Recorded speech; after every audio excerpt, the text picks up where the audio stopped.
Good afternoon. This is All India Radio and I am Valsa Williams with the Midday News.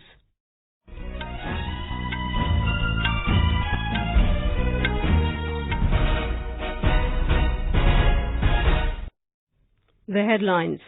Biju Janata Dal Chief Naveen Patnaik takes oath as Chief Minister of Odisha for the fifth time in a row. BJP leader Pema Khandu sworn in as Arunachal Pradesh Chief Minister for the second time.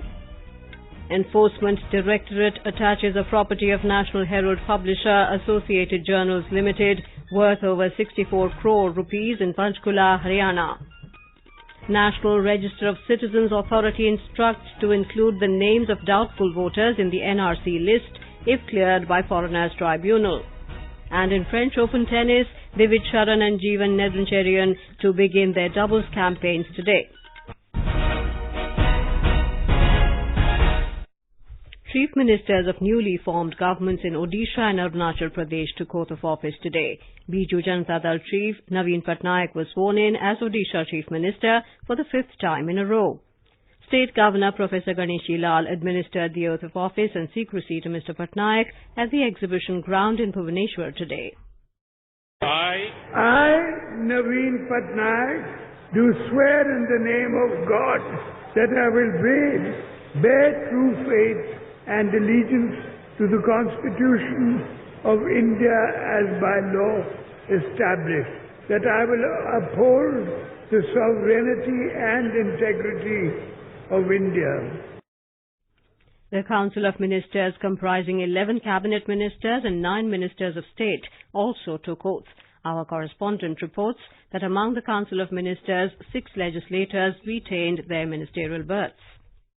President Ramnath Kovind and Prime Minister Narendra Modi spoke to Naveen Patnaik and conveyed their good wishes for being sworn in as the Odisha Chief Minister. The Prime Minister assured complete cooperation from the Centre for Odisha's Progress. Apart from Chief Minister's family members, around 7,000 dignitaries, including captains of industries, BJD supporters and grassroots leaders attended the swearing ceremony. The first cabinet meeting of Naveen Patnaik government will be held at the Secretariat this afternoon, where the Chief Minister will announce payment of financial assistance to the farmers under Kalia scheme. The Biju Janata Dal, which secured 112 seats in the 147-member Odisha Assembly in the recently concluded elections, has been in power in the state since 2000. SN Patnaik, AI News, Sambalpur.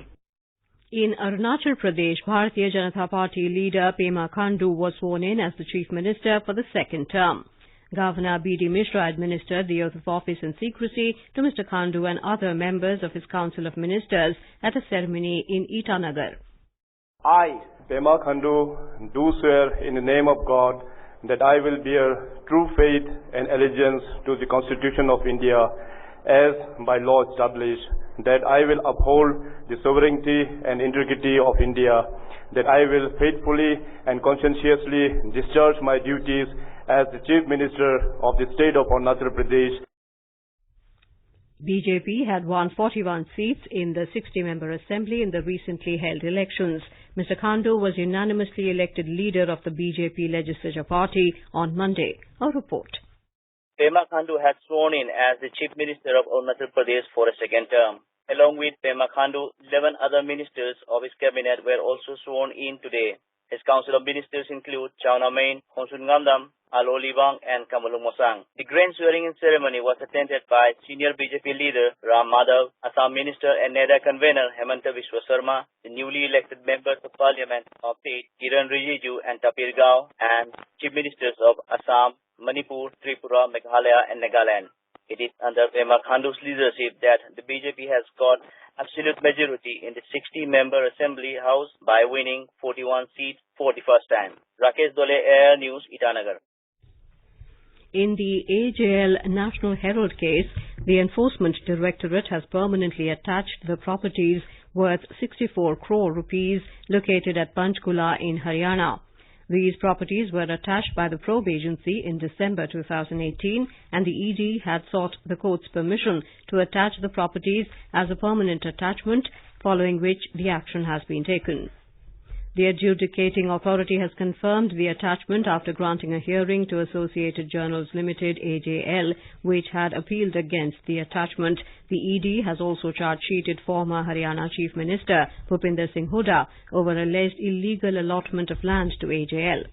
The group runs the National Herald newspaper. The ED said Bhupinder Singh Hooda misused his official position and allotted the plot in the guise of reallotment to the AJL at an undervalued price than the actual market rate. The plot has been attached under the Prevention of Money Laundering Act (PMLA). The ED had filed a PMLA complaint in this case in 2016 based on an FIR by the CBI, which had taken over investigations in this case at the request of the Haryana government, and the criminal FIRs filed by the Haryana Vigilance Bureau. The Enforcement Directorate ED has issued a fresh summon to Robert Vadra to appear before it tomorrow in connection with a money laundering case. Vadra, the brother-in-law of Congress President Rahul Gandhi, is summoned in connection with the purchase of alleged illegal assets abroad. The ED had moved the Delhi High Court last week, seeking cancellation of the anticipatory bail given to Vadra in this case. It had told the court that it required Vadra's custody as he was not cooperating in the investigation, and the trial court had not discussed the gravity of the offence in its order that gave relief to Vadra. The High Court had issued notice to him on Monday, seeking his response. The ED has grilled Vadra over a dozen times in this case. 12 people have been acquitted due to lack of evidence in the 2013 Muzaffarnagar riots case. Additional District Sessions Judge Sanjeev Kumar Tiwari acquitted them yesterday. According to prosecution, an SIT had filed charge sheet against 13 people under sections 395 for dacoity and 436 for arson of the IPC. One person died during the pendency of the case. During hearing, 3 witnesses, including complainant Muhammad Suleiman, turned hostile and did not support the prosecution. It was alleged that a mob set houses on fire and looted property during riots at Isad village in the district on September 7, 2013. The Supreme Court today dismissed a plea of newly elected Congress MP Karti Chidambaram seeking return of 10 crore rupees which he had deposited with the court's registry for travelling abroad. Karti is facing criminal cases being probed by Central CBI and the ED. A vacation bench comprising Chief Justice Ranjan Gogoi and Justice Aniruddha Bose rejected Karti's plea and told him to pay attention to his constituency. Karti claimed he had taken the money on loan and was paying interest on it. This is All India Radio giving you the news. For quick news updates round the clock, follow us on Twitter at AIR News Alerts. In Assam, the Office of the State NRC Coordinator has instructed district administrations to include the names of doubtful voters, known as D voters, in the NRC list if their names are cleared by Foreigners Tribunal. D voters are barred from contesting elections and exercising their voting rights in the state. Official sources said that D voters have to submit the verdict of the Foreigner Tribunal to get their names included in the NRC list. The names of 40 lakh people were not included in the NRC draft list published in July last year in the state. At present, the hearing of claims and objections related to the NRC list is going on. NRC is being implemented in Assam under the supervision of the Supreme Court to detect illegal citizens. Finance Minister Arun Jaitley has written to Prime Minister Narendra Modi requesting not to include him in the new government due to health reasons. Mr. Jaitley wrote the party has blessed him with responsibilities in the last NDA government and in the party organisation. In his letter, he has mentioned that he needs time for treatment and therefore he need not be a part of any responsibility in the new government. In Uttar Pradesh, newly elected MP of Amethi Smriti Irani has thanked the Yogi government for taking the decision to continue the affiliation of Amethi's degree colleges to Dr. Ram Manohar Lohia Awadh University in Ayodhya. The demand of the youth of Amethi was a poll issue in the recent Lok Sabha elections, and the former Union Minister had promised to solve the matter as soon as possible. Nagpur Regional Meteorological Centre has issued a red alert warning for Vidarbh region for today and tomorrow. Severe heatwave conditions are very likely to occur at isolated places over Chandrapur, Nagpur and Wardha districts of Vidarbh. Heat wave conditions are also very likely to occur at many places over Akola, Amravati, Gadchiroli, Gondia and Yavatmal districts of Vidarbha. In the next 7 days, temperatures are likely to remain above 46 degrees Celsius in the entire Vidarbha region. In Rajasthan, normal life has been thrown out of gear due to severe heat at most places in the state. The heat wave conditions badly affected the western and northern parts of the state. A report.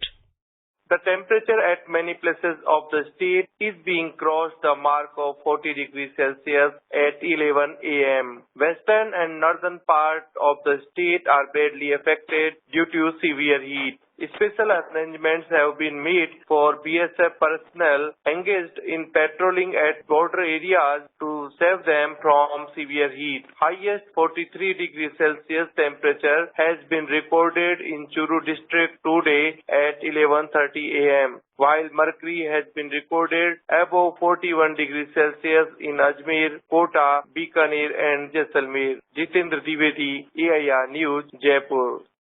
National capital Delhi today woke up to a hot morning. As per the Met Department, the maximum temperature is expected to hover around 44 degrees Celsius. The minimum temperature settled 2 notches below the season's average at 24.1 degrees Celsius. Chief of the Air Staff, Air Chief Marshal B.S. Dhanoa, received the baton of Chairman, Chiefs of Staff Committee from outgoing Chairman COSC and Chief of the Naval Staff Admiral Sunil Lamba today. Air Chief Marshal B.S. Dhanoa will be the Chairman COSC with effect from May the 31st.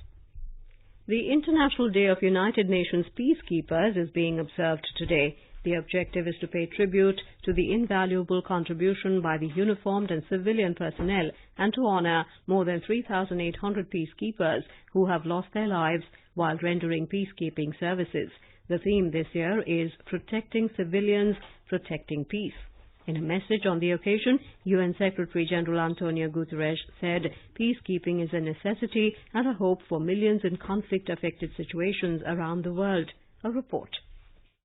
Over the past 20 years, protection of civilians has increasingly been at the heart of UN peacekeeping. The first UN peacekeeping mission was established on 29th May 1948 when the UN Security Council authorized the deployment of a small number of UN military observers to the West Asia. Since then, more than 1 million men and women have served in 72 UN peacekeeping operations, directly impacting the lives of millions of people, protecting the world's most vulnerable and saving countless lives.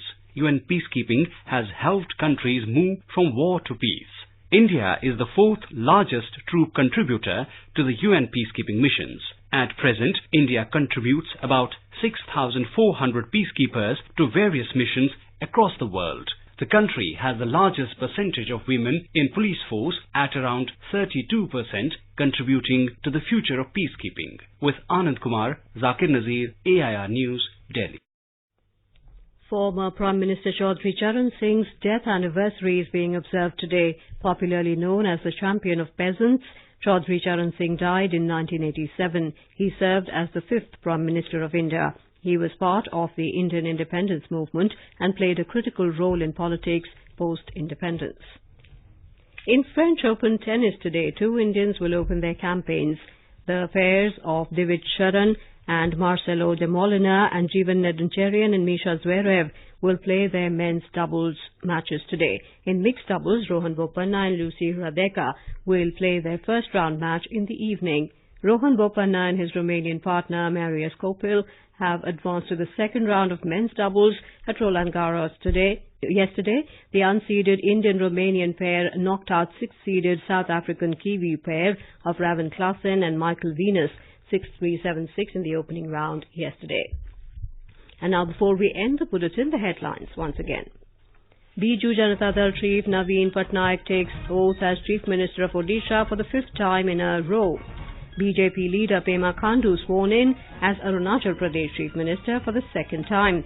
Enforcement Directorate attaches a property of National Herald publisher Associated Journals Limited worth over 64 crore rupees in Panchkula, Haryana. National Register of Citizens Authority instructs to include the names of doubtful voters in the NRC list if cleared by Foreigners Tribunal. And in French Open tennis, Divij, Sharan and Jeevan Nedunchezhiyan to begin their doubles campaigns today. And with that, we end the midday news.